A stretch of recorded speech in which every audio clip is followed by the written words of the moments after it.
I have a little side note here that I need to talk about. I have actually pulled this square undone and remade it. When I made it, it was just that little bit too small. I don't mind a variation, but I am trying to make them all as close as possible to this crunch stitch square. So this one was just that little bit too small to let it go. So I've undone it, and this time I've used 26 chains instead of 24, and it worked out perfectly at my 13 centimetre measurement. Some of the patterns, like this one, kind of grow out as you do them, and this one has a lot of stretch in both directions. So that one will be a-okay when it comes to joining up, whereas this one has very little side stretch and much more in the length. So that's why I needed to add a few more chain to my square. Okay, so take a look at your squares. What size are you doing and how many chains have you been using? You probably need to add an extra few for this little sieve stitch pattern.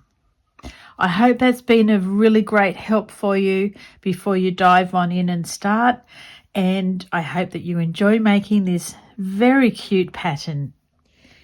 Here we have square number 10 for my 2025 sampler blanket. This little square is made from the sieve stitch. I am using Stylecraft Special DK, which is an 8-ply, and a corresponding hook, which is 4mm.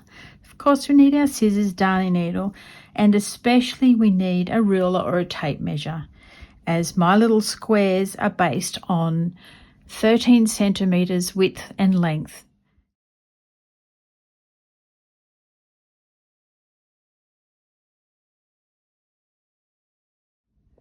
Now to make a chain for the sieve stitch, which is in multiples of 2, so basically even numbers. With your yarn end in your right hand, make a loop around the left, pull up a loop with your hook. Then you have a slip knot. Yarn over, pull through that loop, yarn over, pull through, and make as many chains as you require. I'm going to head to about the 22 to 24 chain length, and also this pattern is done in US terminology. I've done 26 chains, which is just a little bit longer than my 13 centimetres, but that's okay because we're going to start our work in the second chain from the hook. After making your chain, you can see that the V-stitch look is at the top and the little bumps are at the back. I use the bumps at the back just as my personal preference, and you can use whichever side you like. So we're going to do our first row as single crochet, starting in the second chain from our hook, not including the loop on your hook. We go 1 and 2, popping your hook through the loop, pulling up your yarn, yarn over and pull through 2 stitches. That's a single crochet. Popping your hook in, pull up your yarn, yarn over, pull through 2.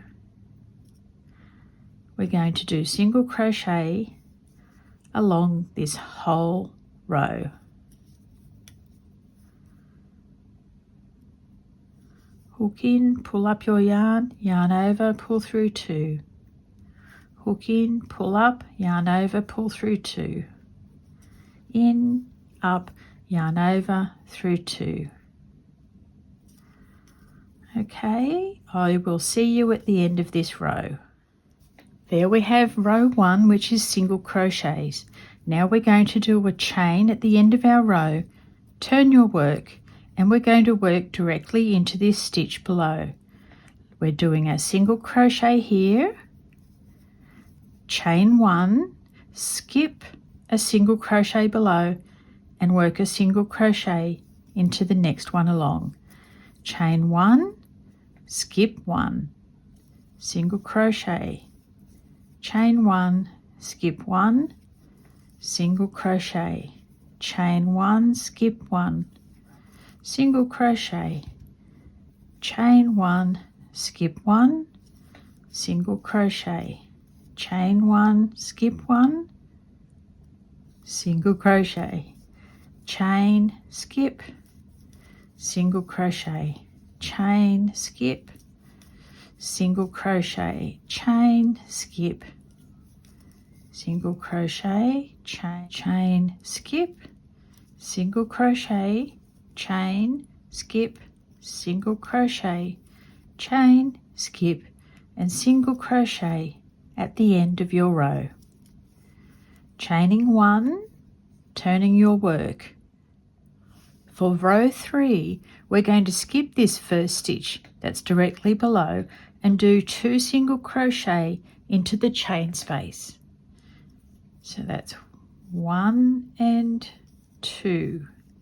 Moving along to the next chain space with 2 single crochet, 2, skipping the single crochets below, doing 2 single crochets into the chain spaces, 1 and 2, 1 and 2, 1 and 2, 1, 2, 1, 2, 1, 2, 1 and 2, 1 and 2, and we do a single crochet into this very last single crochet from the row below. At the end of your row, now we're going to do chain 1 and turn your work. We're going to work directly into the single crochet below and repeat row number 2. So we do a single crochet there, chain 1, skip a stitch, single crochet, chain 1, skip a stitch, single crochet, chain, skip, single crochet, chain, skip, single crochet, chain, skip, single, chain, skip, single, chain, skip, single, chain, skip, and single. Now we do a chain 1 and turn our work. Find that little chain 1 space where we're going to put 2 single crochet into each chain 1 space from the row below. And now our pattern is starting to develop. I like it. I like this one a lot.